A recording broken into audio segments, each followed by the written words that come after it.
Om Namo Bhagavate Vasudevaya. Om Namo Bhagavate Vasudevaya. Om Namo Bhagavate Vasudevaya. Hare Krishna, everyone. So today we are looking at the summary of the Bhagavad Gita from chapter 7 to chapter 12. So, chapter 7, Knowledge of the Absolute. This chapter begins with Lord Krishna stressing upon hearing spiritual knowledge from higher spiritual authorities. Krishna reveals himself as the origin and dissolution of all material and spiritual energies. So Krishna is the essence of everything, the taste of water, the heat in fire, the sound in ether, the light of the sun and the moon, the ability in men, the original fragrance of the earth, the intelligence of the intelligent, and the life of all that lives. This is in Bhagavad Gita, chapter 7, verse 8.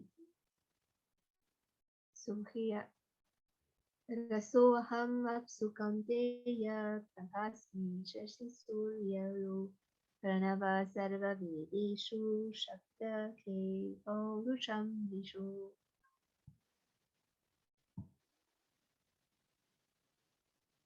So although his energy manifests material nature with the three states of being, goodness, passion, and ignorance, Krishna is not under the material control, but everyone else is, except those who have surrendered unto him. Four types of men surrender to Krishna: the distressed, the desirer of wealth, the inquisitive, and he who is searching for knowledge of the Absolute.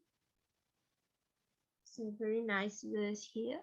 Bahunam janmanamante jnanavan mam prapadyate vasudeva sarvamiti sa mahatma sudurlava.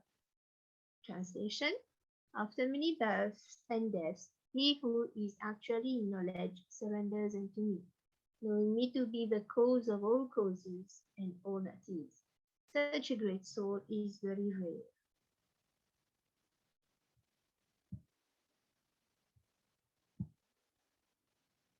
What Krishna says, men of small intelligence worship the demigods, and their fruits are limited and temporary.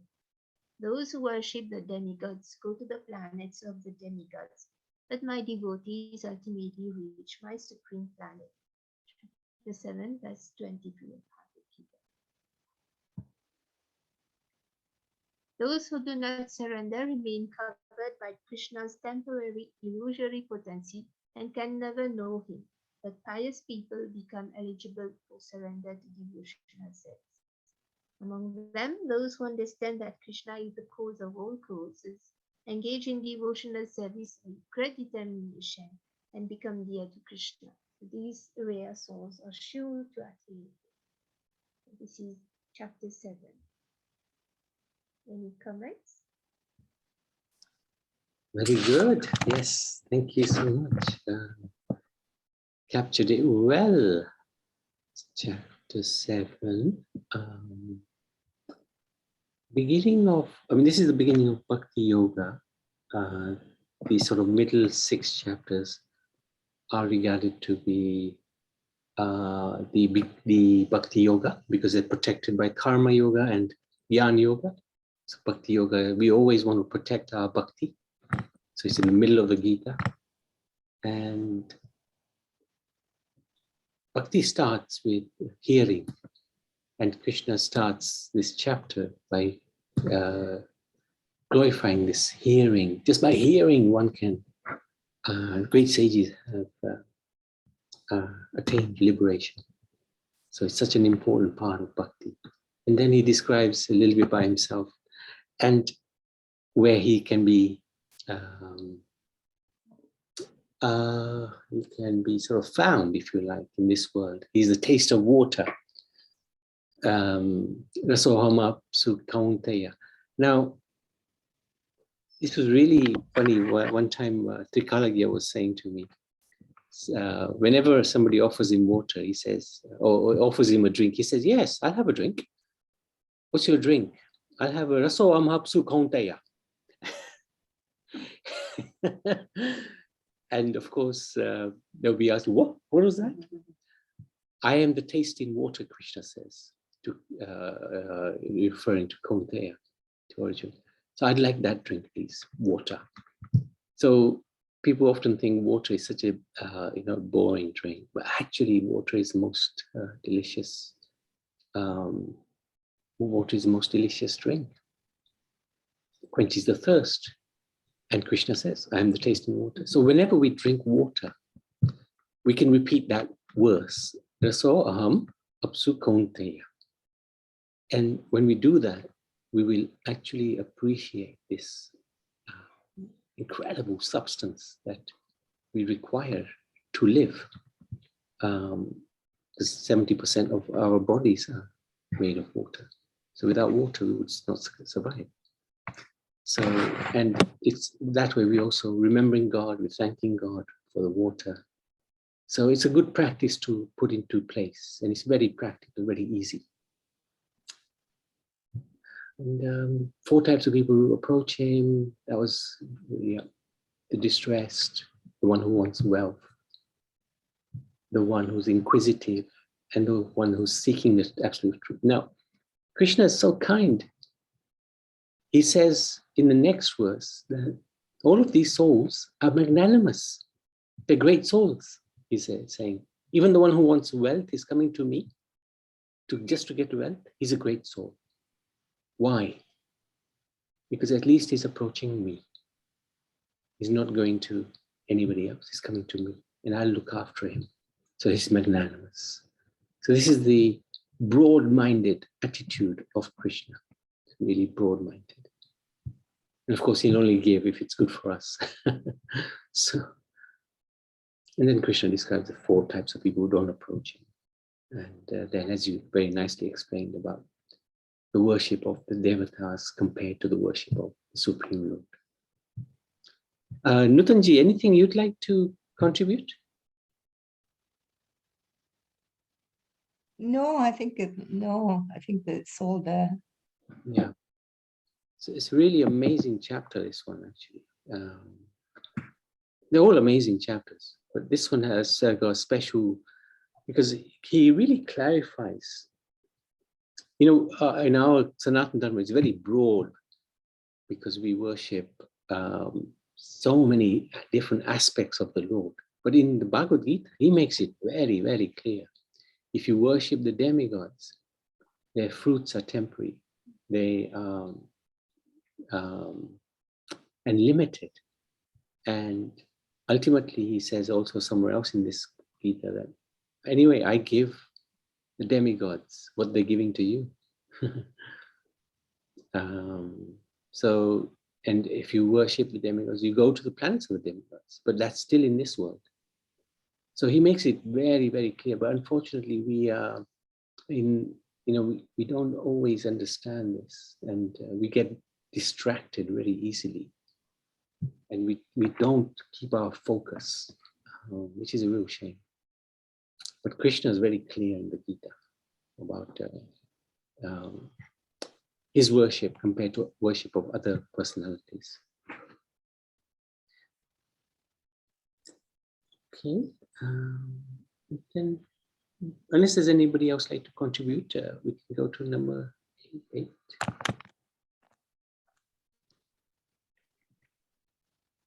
Chapter 8, Attaining the Supreme. Arjuna asks Lord Krishna 7 questions, and he replies.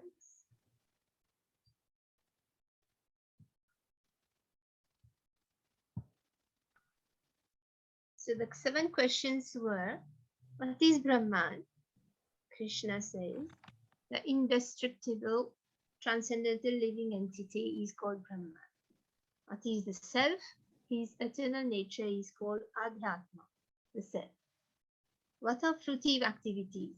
Action pertaining to the development of the material bodies of the living entities is called karma, or fruitive activities.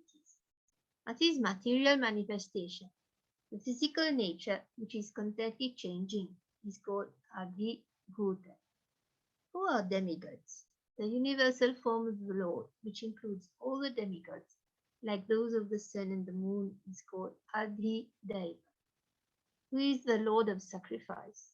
And I, the Supreme Lord, represented as the super soul in the heart of every embodied being, am called Adi Yagna, the Lord of sacrifice. How can those engaged in devotional service know Krishna at the time of death? So Krishna replies, and whoever at the end of his life quits his body remembering me alone at once attains my nature. Of this there is no doubt. So these were the 7 questions and the answers. So one verse I found.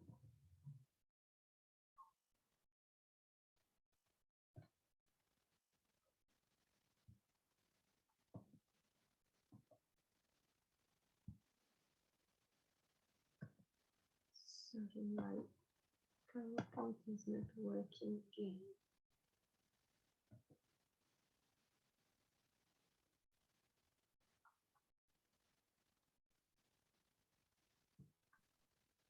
You're having an internet issue? Or are we Can you having? hear me? Can you Yes, hear we can me? hear you. Yeah. Now maybe there is a problem with the presentation itself because it's not Oh, working. okay. Maybe you can go out and come back in again. It might work. Or not, nothing is working. Oh, maybe your computer's crashed. Just give it 1 minute. Your mouse is dancing around. Yeah, let me stop share and share again and see. Oh yeah, let me pause this for a minute. So in chapter 8, the verse 5, Antakale cha mameva smaran muktava kalevaram ya prayati sadmat bhavam yati nastyatra samshaya. Translation: and whoever at the end of his life quits his body remembering me alone at once attains my nature. Of this there is no doubt. So Lord Shri Krishna is specifying what happens to the one who remembers him at the time of death. As for knowing Krishna at the time of death, it depends on one consciousness. The principle is this: whatever state of mind one remembers when he quits his body, that state he will attain without fail. Bhagavad Gita, chapter 8, text 6. Krishna says, whoever at the end of life quits his body remembering me alone at once attains my nature without a doubt. Therefore, my dear Arjuna, you should always think of me in the form of Krishna, and at the same time carry out your prescribed duty of fighting. If your activity is dedicated to me and your mind and intelligence fixed on me, you will attain me without doubt.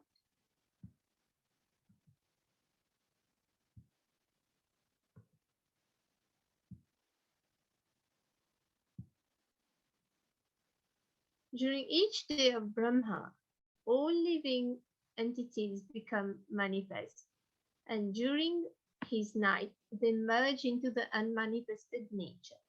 Although there are auspicious and inauspicious times for leaving one's body, devotees of Krishna do not care about them. For by engaging in pure devotional service to Krishna, Bhakti Yoga, they automatically attain all the results derived from studying the Vedas and engaging in sacrifice, charity, philosophical speculation, and so on. Such pure devotees reach the Lord's supreme eternal abode. The end of chapter 8. Any comments? Thank you, Karuna. Very nice. Hare Krishna, Prabhu. Haribol. Hare Krishna, Sitaram. Yes, this chapter 7 it says that at the time of death, when you remember Krishna, you will go to Krishna. Oh, chapter 8, yes. But at this crucial time when those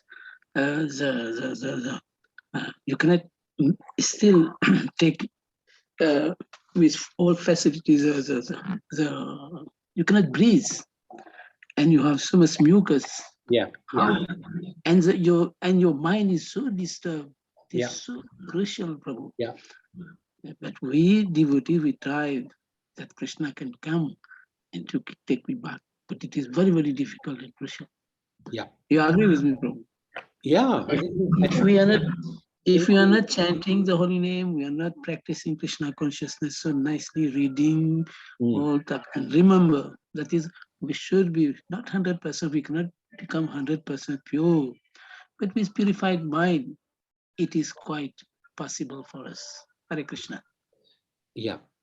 I think there's one verse, I don't know which Purana, I think it might be in the Garud Purana, that at the time of death, it's like 10,000 scorpions biting you. Yeah, you are right. You are right. I've read somewhere. Yeah, which is Bhavna Ben, you have a comment, you have raised your hand.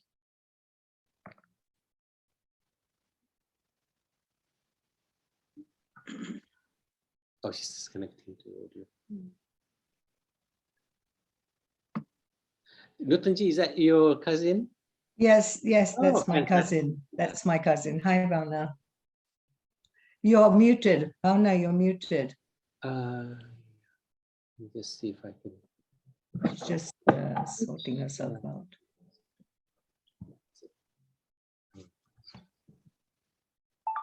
You can unmute yourself, Bhavna Ben.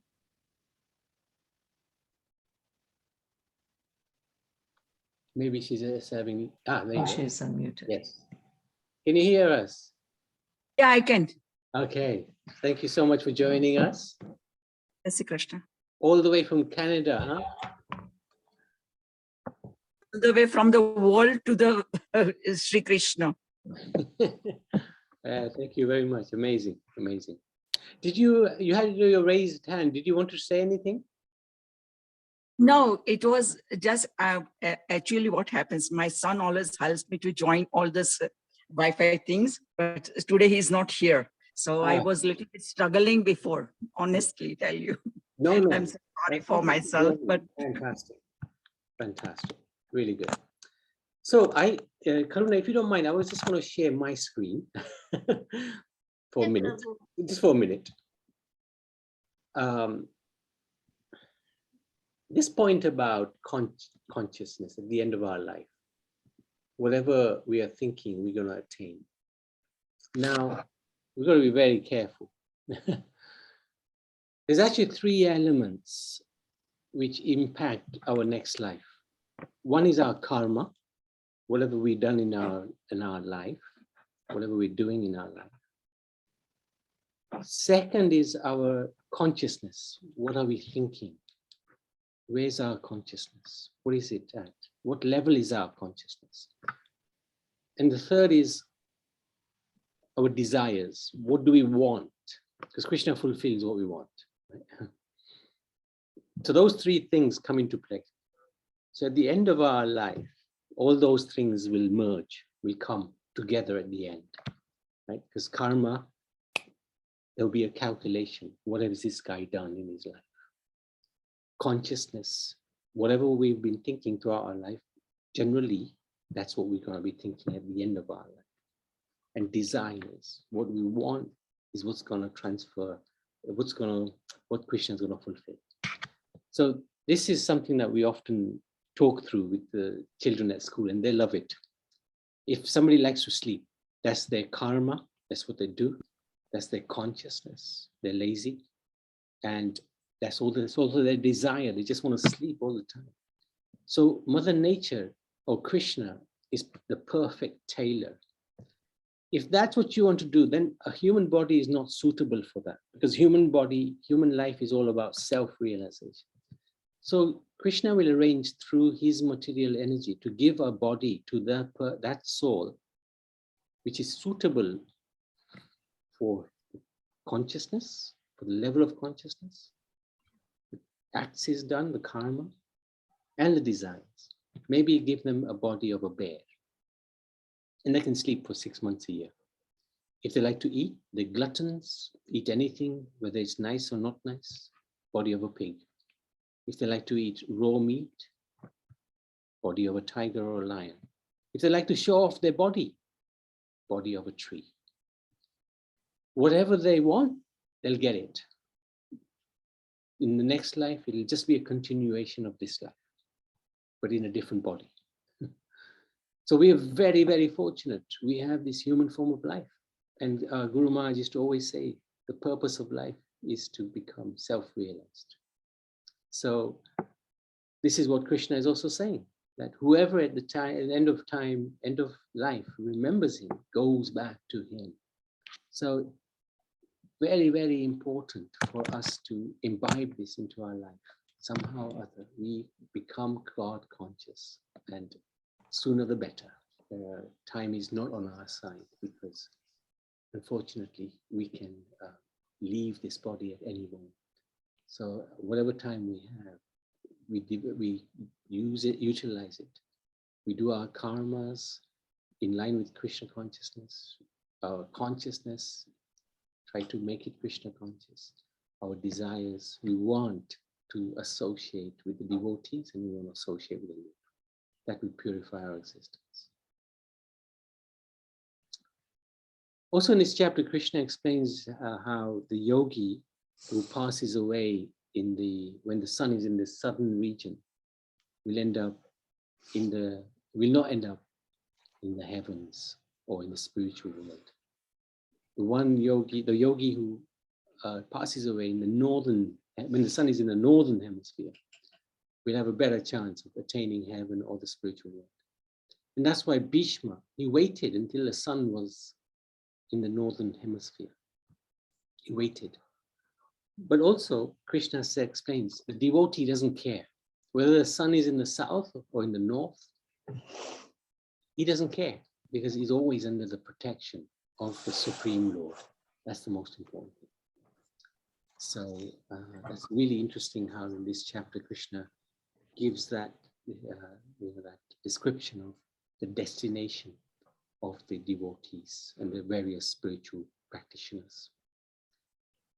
Anybody like to comment at all? Another wonderful chapter, amazing chapter. Okay, shall we shift on to chapter 9?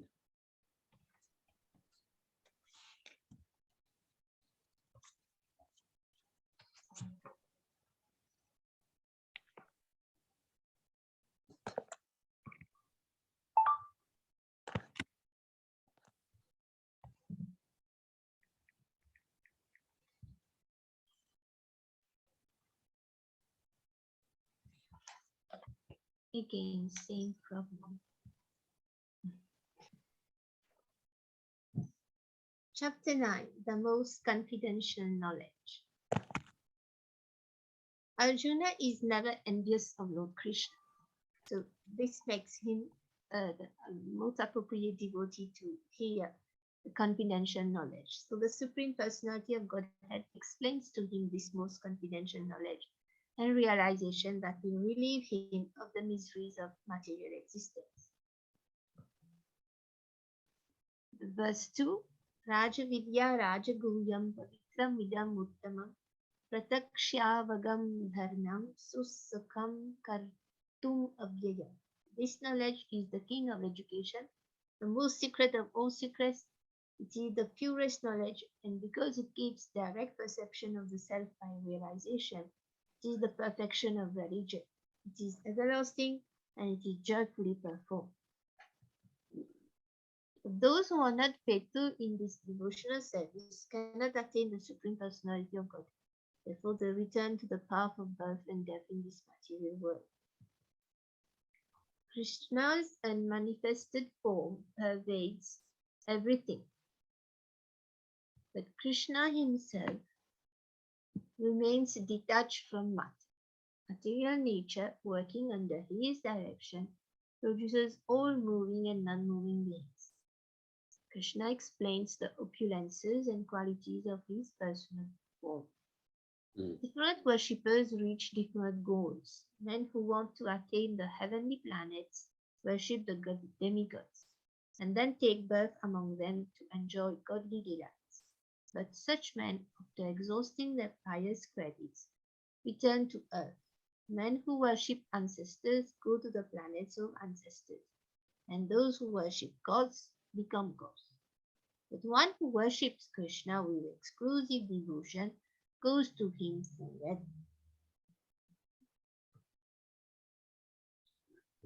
Verse 22 of chapter 9.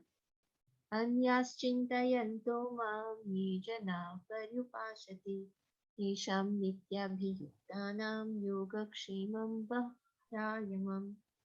But those who always worship me with exclusive devotion, meditating on my transcendental form, to them I carry what they lack and I preserve what they have.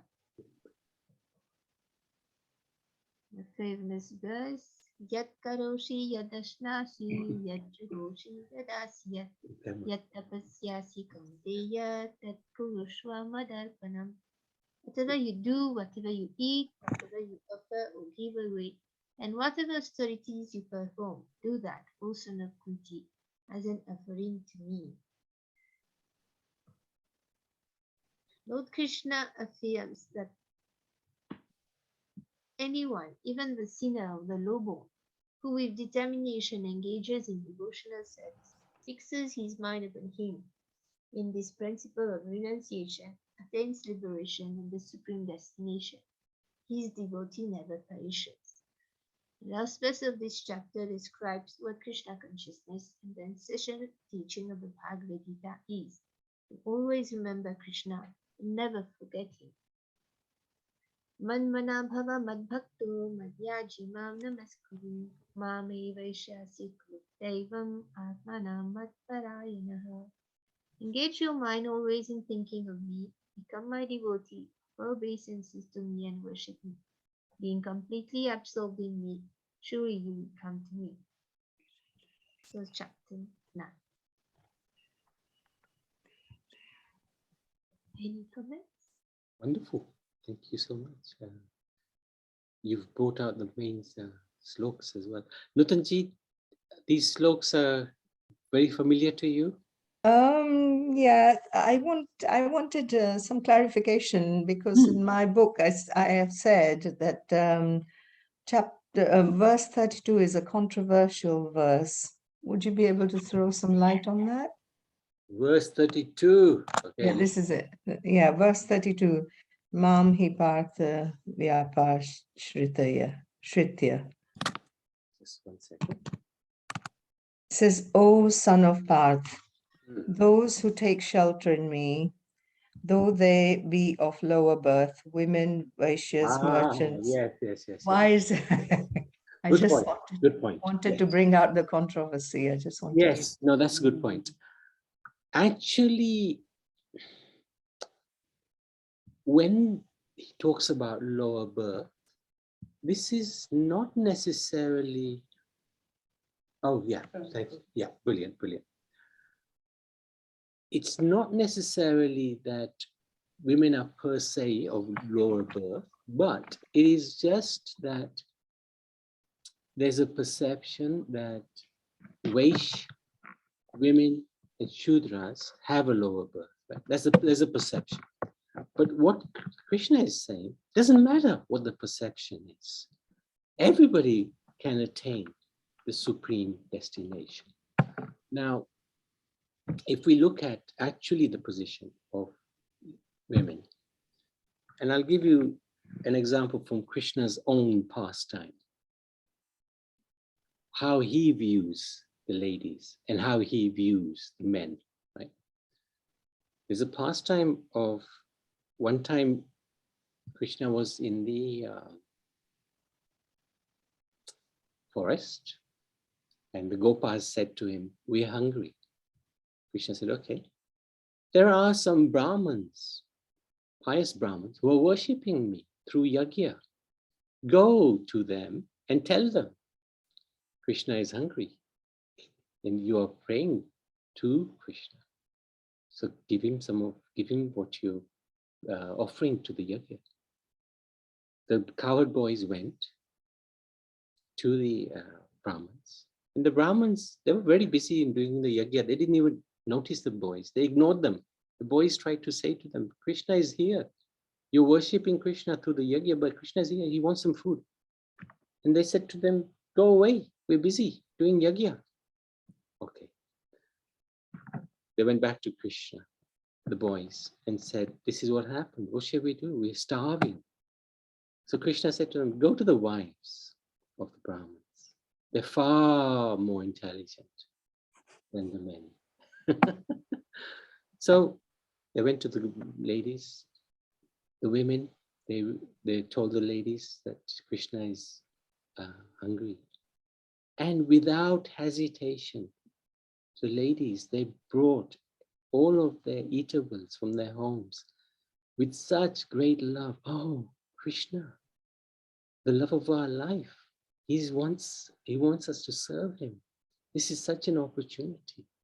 So this is how Krishna, how they serve Krishna. And when they finished serving Krishna, Krishna said to them, you should all go back now. Why? We want to stay with you, the ladies would say. No, because you have attained a female body. Actually, you're spirit soul. But because you have a female body, there are certain duties that attain to you. So you should serve your husbands. But actually, I know you are far more intelligent than your husbands, far greater in your bhakti, level of bhakti. But because you are in this body, you are spirit soul. You're not man, you're not woman. You are spirit soul.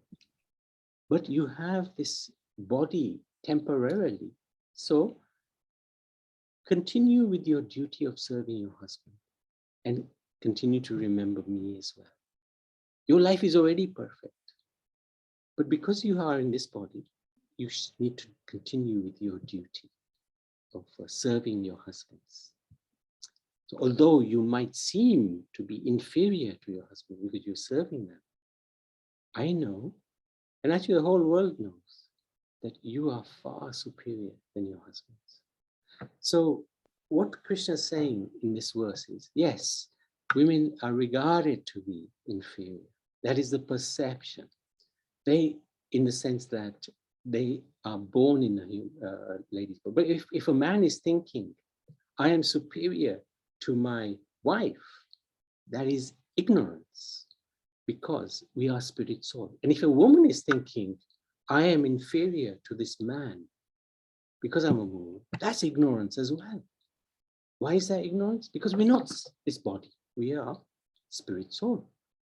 So just because we've got a temporary designation, male body, female body, we shouldn't be thinking I am inferior or I am superior. No, we are actually all servants of God. This is the most important thing to understand. But the qualities and the duties of the ladies is different from that of the men.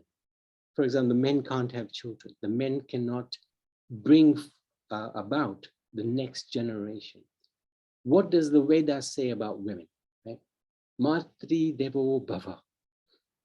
She comes first. After that, Pitri Devo Bhava. Third is Acharya Devo Bhava. And fourth is Atiti Devo Bhava. So this indicates that the mother is the highest, the first, the topmost, the first guru of the newborn child, the first guru of the next generation, the first guru of our future. So if anybody is thinking that women are inferior, then they need to rethink that, that perception. It is perceived like that. We know that, right? In society, that's why there is sexism, why there is racism. But it's all illusion because we're not the body, we are spirit soul. Does that make sense, Nutanji? Yes, it does. Yes, it does. Thank you. So, and if you look at their bhajan, right? I remember when my father passed away, right? 30 odd years back, maybe more, 35 years. We would do satsang every night. The men would sit in a room and just gossip. the ladies, they would do bhajan. Every night, they would do bhajan. So I thought, okay, this is interesting. I hadn't had that experience before. So of course, I put Prabhupada's bhajans on with the men as well. But if you look at any gathering, you'll see the men outside smoking away. The ladies, they'll be doing bhajan. Who's superior? Who's inferior? Ladies have a natural inclination towards bhakti, towards worship. The men is a little harder because they are, generally speaking, puffed up, egoistic. I don't need to worship anybody. In fact, I should be worshipped. That is generally the attitude. But of course, later on, people find out, men find out that actually ladies are far superior. I know in my situation, Jayanti is far superior than I am. She's way ahead of what I'm thinking. I'm thinking something, and she's like 10 steps ahead of me already. So, hey, you know what? Brilliant. Use it in the service of the Lord. We work together, we serve together, and the Lord is very kindly allowing us to do that. There's no question of superior or inferior. We're serving together, the Supreme Lord. Thank you. Hope that's okay. Thank you, Prabhuji. Thank you. Okay, I think we can stop there. Is there anything else? Anybody else? Nitinji, anything else you'd like to share? No, that's fine. Thank you. Thank you for bringing that up. It's a really important point. No, it's just I've written on there controversial, but I just wanted an explanation from you. Thank you. Yeah, no, it's good. But if you look at it, you know, from an analytical point of view, the psyche of men and women is different. Right? It is different, and they can complement each other. This is the beauty. That's why the Lord has created us in the way, the bodies in the way He has. And of course, it can go the opposite direction, really work against each other as well. So, all right, thank you so much. So, anything you want to add? Just that this chapter 9, it's called the most confidential knowledge because it is right in the middle of the Gita, and it's protected from both sides as well. So Krishna is giving the most important knowledge in this section only, and this verse, especially 934, comes up again in the 18th chapter again because it's so important. This verse is actually the crux of Krishna consciousness. Yes, it's almost exactly the same in the 18th chapter. Yeah. Thank you so much, Karuna. Bhagavad Gita ki jai. I just wanted to share something, Prabhuji. Oh, good. go Yes, ahead. please. Yes, my mother, my Mataji, when she got initiation, she was named Raj Vidya Devi Dasi. Rag. Raj Vidya. Oh, Devi Raj Dasi. Vidya. Raj Vidya. Yes, well done. Yes. And then Guru Maharaj explained that my mother, she didn't go to school. She just went for the primary school, but she didn't complete it. She didn't complete the primary school itself. So when my mother approached Guru Maharaj and asked for initiation, she told Guru Maharaj that she hasn't studied, she can't read books really, but she listens, and in fact she has been learning Hindi with her father, so she can understand Hindi. So when Guru Maharaj were giving lectures and everything, she could understand all these. So when she was getting initiated, then Guru Maharaj explained that even though she hasn't gone to school, she hasn't studied so much, but she is a surrendered soul and she has accepted a spiritual master and she's coming to the spiritual path. So this is the best thing that she could do. So that's why he gave that name, Raj Vidya Devi Dasi. Very interesting. Thank you for sharing. And she was the first in your family, right? She led the family into Krishna. Yes, she was the first to become vegetarian, to to start chanting the holy name, do japa and everything. So who's more intelligent? Yeah. He is. In fact, the position of, especially, I mean, we know, I mean, our Guru Maharaj was very sympathetic to the plight of the ladies, especially in Vrindavan. They would be married off very young, sold sometimes to another family, and really exploited, and their lives would be practically meaningless, you know. So I remember one time he had tears in his eyes when he was saying this to me, because I was naive, you know, at that time. And one time he did say to me, we should do something. I was thinking, crikey, what can we do? But now we've got some amazing people in Vrindavan. So we are actually have this incredibly great fortune of assisting the gopis in their education, at least some of them. So we're taking about 184 gopis through the schooling system, just to give them. And I remember Trikal was saying, one gopi, she came to him, tears in her eyes, saying, my life was useless until now. You've given my life some meaning. And he just broke down when he heard that. Amazing. So we have this, you know, we have to make some sort of difference to this world. And wherever we can contribute to, you know, assist in you know, devotional service, bhakti, help somebody closer to Krishna, we should do it. Don't wait, don't hesitate. Because if we wait, tomorrow, as Guru Maharaj used to say, tomorrow will never come. So, anyway, Guru Maharaj ki jai. Thank you so much. Bhagavad Gita ki jai.